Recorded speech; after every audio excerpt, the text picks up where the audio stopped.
संत मत धारा आपकी सेवा में प्रस्तुत।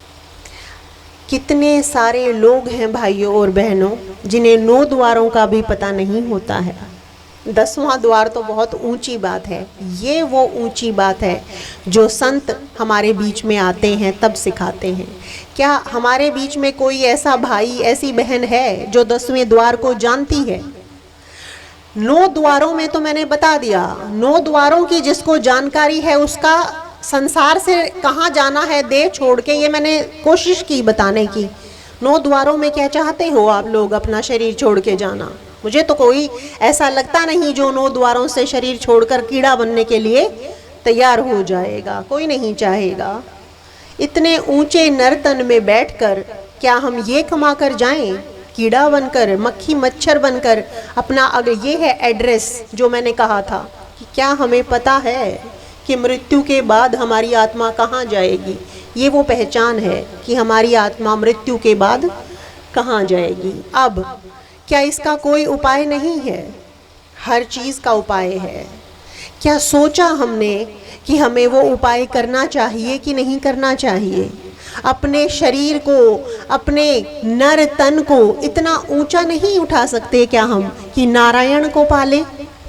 क्या अपने नर तन को इतना ऊंचा नहीं उठा सकते हम कि कीड़ा बनने के बजाय 10वें द्वार तक उठाकर ले जाएं अपने ध्यान को, अपनी आत्मा को, और 10वें द्वार से हम शरीर छोड़ें? 10वें द्वार से जब कोई आत्मा शरीर छोड़ती है वो बादशाह का तन हासिल करती है। क्या बनती है वो अगले जन्म में? बादशाह। पर बादशाह बन जाना काफी नहीं है। क्यों? क्योंकि मोक्ष नहीं मिला। इससे भी आगे की बात है। इससे आगे है, साहिब ने क्या फरमाया? 9 द्वारे जगत सब, कि ये सारा का सारा जो संसार है, ये जो सारा जगत हमारे तुम्हारे देखने में आ रहा है, ये 9 द्वारों के जरिए संसार को कमाने में, संसार की दौलत को कमाने में, संसार के रिश्तों को कमाने में अपने जीवन को लगाकर कीड़ा मक्खी मच्छर बनकर चला जाता है। 9 द्वारे जगत सब, सब जगत ये कहा है। और उससे आगे क्या कहा है साहिब ने? 10वां योगी तार। 10वां क्या बताया? योगियों का तार है। कहीं संत जानते हैं, हमारे सदगुरु साहिब जानते हैं वो 10वां द्वार कहाँ है। वो दिखा सकते हैं, बता सकते हैं। हाँ, 10वां द्वार कहाँ है क्या पता है हमें? 10वें द्वार के बाद क्या बताया? 10वें द्वार से कौन प्राण छोड़ता है? योगी। योगी जो होते हैं, जो तपस्वी होते हैं, जो अपना संन्यास धारण करके योग धारण करते हैं, वो 10वें द्वार से अपना शरीर छोड़ते हैं, पर मोक्ष नहीं पा सकते हैं। बादशाह बनकर फिर शरीर में आते हैं, तो फिर दोबारा से वही मृत्यु, वही जन्म। जब तक हम इस जन्म और मृत्यु के सर्कल को तोड़ नहीं जाते हैं, हम बार बार जन्म लेते रहेंगे, बार बार मृत्यु हमारा पीछा करती रहेगी। हम फिर जन्म लेंगे और फिर मृत्यु को प्राप्त होंगे। इसके बीच में एक चीज और आती है, ये 84 लाख योनियां ऐसे ही नहीं भुगत पाएंगे। 84 लाख गिनने में बड़ा वक्त लग जाता है। जब भुगतनी पड़ेंगी 84 लाख योनियां, कितनी हमारी आत्मा तड़पेगी, जरा सोच के देखो। एक पेड़ है, इससे पूछा कभी, सोचा कभी ये पेड़ क्यों है? क्योंकि कर्म किया था इसने ऐसा, नरक भुगत रहा है वो। उसके ऊपर धूप छांव, जो भी प्रकृति का प्रकोप आएगा उसे वो सहना पड़ेगा। खड़े होकर देखिए एक बार 15 मिनट धूप में, पता चल जाएगा पेड़ को कष्ट कितना है। क्या कर सकते हो ऐसा? अरे कर जाओगे ऐसा। अगर संत की शरण नहीं पाई तो पेड़ बन जाएंगे। भूखे घूमते हैं जानवर, कोई टुकड़ा डालता नहीं है। ये तन मिल जाएंगे हमें और 84 लाख योनियों तक हम इन्हीं तनों में भटकते रहेंगे। एक के बाद दूसरा तन, दूसरे के बाद तीसरा तन, और 84 लाख योनियों तक हमारा भटका समाप्त नहीं होगा। क्या चाहते हैं हम ऐसा कर जाएं? जब हम ऐसा चाहते नहीं हैं तो क्या हमें अपने लिए कुछ सोचना नहीं चाहिए? क्या हमें चरण नहीं पकड़ लेने चाहिए संत के कि बचा लो हमें इस नरक में जाने से। ये 84 लाख भुगतने के बाद ये तन मिला है। 184 भरम दिया, नानक साहिब क्या फरमाते हैं, 184 भरम दिया मानुष जन्म पायो, कहे नानक सतनाम संभाल, नहीं तो 100 दिन नेड़े आयो। नानक साहिब कहते हैं कि सुनो, 184 में 84 लाख योनियों में भटकने के बाद तुम्हें ये शरीर मिला है, मानव देह का एक मौका मिला है। संभाल लो उस नाम को, उस सच्चे नाम को, नहीं तो वही 84 लाख का फेरा वही दिन, नहीं तो 100 दिन नेड़े आयो, नहीं तो फिर वही 84 लाख का फेरा तुम्हारे लिए तैयार है। अपने आप को बचाने के लिए हमने सदा अपने आप ही कोशिश की है। अपने आप को बचाने का हमारा फर्ज भी है। क्या चाहते हैं हम 84 लाख योनियों में भटकना? नहीं चाहते हैं तो योगियों का भी एक रास्ता है, लेकिन फिर बादशाह बनने के बाद फिर 84 लाख तैयार है। योगियों से आगे का मार्ग है हमारे साहिब के पास, हमारे सदगुरु साहिब के पास। अगला जिक्र क्या बताया? एकादश खिड़की बनी। क्या बताया? 11वीं। एकादश को हिंदी में क्या बोलते हैं? 11वीं। एक 11वीं खिड़की है, शब्द महल सुख सार, जहां पर जाने के बाद आपकी आत्मा मोक्ष को प्राप्त कर लेगी। आपको शरीर धारण नहीं करना पड़ेगा। आप जन्म मरण के सर्कल को तोड़ जाओगे और सदा के लिए अजर अमर अविनाशी अमर पद को प्राप्त कर लोगे। क्या चॉइस है हमारे पास, कितनी बड़ी चॉइस है हमारे पास। देखो ना, आज हमारे पास कितनी चॉइस है हमारे पास। हम 9 द्वारों में रह सकते हैं, चॉइस है हमारे पास। अभी तो नर तन बचा है हमारा। 10वां भी द्वार हमारे पास है। पूछ लो, बता देंगे। अगर 10वें से जाना चाहते हो तो उनके पास 10वें द्वार का भी पता है, बता देंगे। लेकिन उससे भी आगे है 11वां द्वार, जो आपको अमर पद लेकर जा सकता है। हमारे पास आज इतनी चॉइस है। एक बार अगर मौत आकर हमारे दरवाजे पर खड़ी हो गई, हमें कोई पूछने वाला बताने वाला नहीं है। क्या सोचा है मौत जब आएगी कौन लेने आएगा? सोचा है कभी जब मौत आएगी कौन लेने? कोई तो आएगा, मौत कुछ तो होता होगा। मौत के वक्त में यमराज लेने आता है, यम के दूत लेने आते हैं उस आत्मा को जो जीते जी अपनी संभाल नहीं कर पाती है। जो आत्मा अपनी संभाल ना कर सके उसे और आप समझिए और कौन लेने आएगा।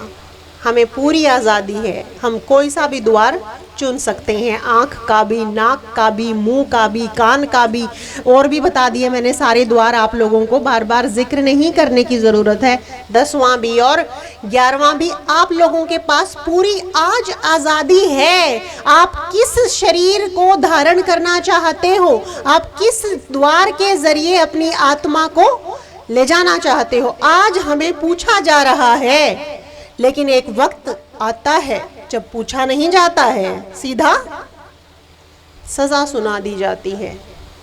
बहुत से लोग गए हैं 11वें द्वार से, बहुत से लोग गए हैं 10वें द्वार से। बचा लीजिए अपनी आत्मा को, अपने आप को 84 में भटकने से।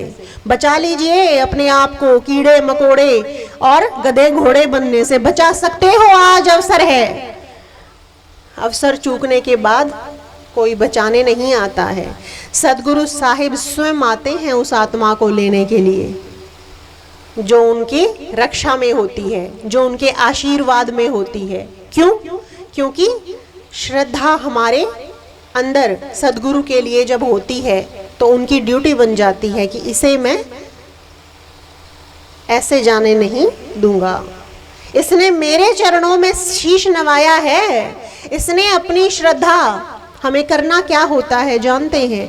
अपनी श्रद्धा सदगुरु साहिब के चरणों में लगा देनी होती है। इतना हम अगर कर जाएंगे वो हमें बचा लेंगे, ये गारंटी है। पर हम इतना कर जाएंगे तब बचा लेंगे। श्रद्धावान लभते ज्ञानम। अगर हमारे में श्रद्धा नहीं, मंदिर का भगवान भी फूल कबूल नहीं करता है। हम सब जानते हैं। अगर हमारे में गुरु के प्रति कौन ऐसा पिता है, कौन ऐसी माता है जिसकी औलाद ये कहे अपने बच्चे को, अपना बच्चा अपने माता पिता को कहे मेरे पास कुछ नहीं है, आप जो करोगे आप बचा लो मुझे, मैं अपने आप को बचा नहीं सकता। कौन ऐसा माता पिता है जो बदले में ये नहीं कहेगा मैं बचाऊंगा। बचाते हैं हम अपनी औलाद को कब?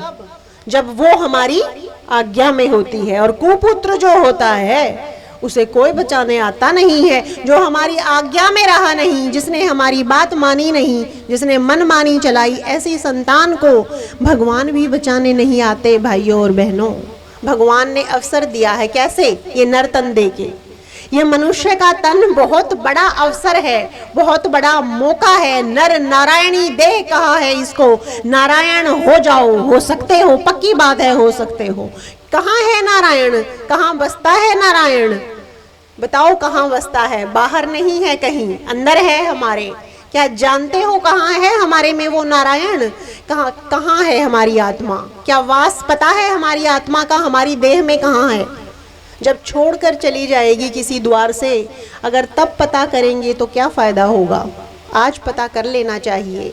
वो हमारी आत्मा जो हम हैं, ये शरीर तो छूट जाएगा, कपड़े के जैसा है। पता नहीं कितने छोड़े हैं, क्या पता है आप लोगों को?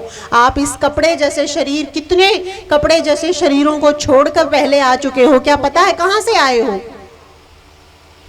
बहुत शरीर धारण करे हैं आत्मा ने, और आगे भी करती रहेगी तब तक जब तक सच्चा संत हमें इस जन्म मरण के चक्कर से निकाल नहीं लेगा। और वो तब निकालेंगे जब हम उनके शरण में जाएंगे। उनके पास रास्ता है बचाने का, क्योंकि भगवान इतना निर्दयी नहीं है कि मौका तो दे और बचने का तरीका ना दे।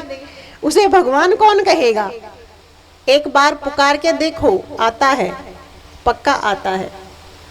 हम पहचान नहीं पाते हैं, हमारे बीच में बैठे हैं, हम पहचान नहीं पाते हैं। इसमें हमारी गलती रह जाती है। क्यों नहीं पूछते हम, हमें बचा लो? किसका फ़ायदा है?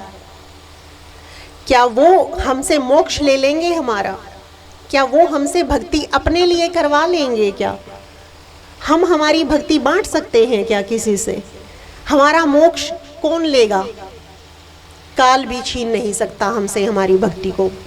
कमाने की देर है। वो नाम, वो सच्चा नाम जिसे सत नाम कहा है, उसके ज़रिए हम अपनी आत्मा को मोक्ष दिला सकते हैं। सदगुरु साहिब उस विधि के पूर्ण जानकार हैं, वक्त के सदगुरु हैं, सच्चे संत हैं। अगर हम बचना चाहते हैं तो मौका है अपने आप को बचाने का, अपने आप को अपने जीवन के लक्ष्य तक पहुंचाने का। वरना 9 द्वारों में भटक कर फिर से अपना जीवन खोकर ना चले जाएं। मेरी यही दुआ है, यही प्रार्थना है आप लोगों से कि अपना जीवन, जो ये नर्तन इतना अनमोल शरीर मिला है, इसका पूरा लक्ष्य हासिल कीजिए। प्रेम से बोलिए श्री सद्गुरु साहिब की जय हो। सतनाम।